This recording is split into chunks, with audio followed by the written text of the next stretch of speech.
How I got scammed in my second year in business. So I had this contractor who'd been recommended, gave me 3 jobs. His first job went really well, and so we had 2 jobs on the books to do to paint these 2 roofs for me. And he calls me up and he's like, Steve, my brother is sick in hospital in Sydney.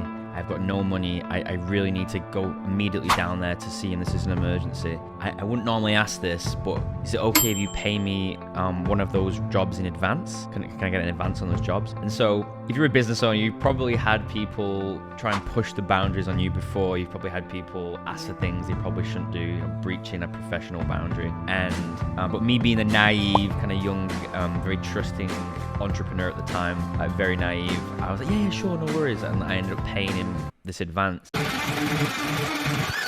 Anyway, what happened next was the guy skipped the state, never heard from him ever again. I ended up calling the police about it, and they were like, oh, this guy's got a warrant out. He's pissed off a lot of people. He's screwed a lot of people over. So get in line, basically.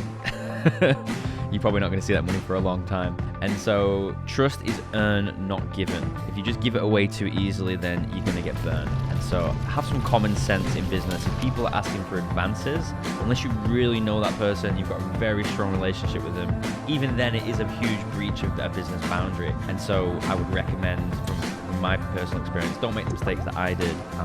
Have a bit more common sense and put that professional boundary in place and say, this is how I should have dealt with it. But mate, I have compassion that your family member is going through that, and I know that right now it sounds like money is really important to you, and it sounds like you don't have a lot.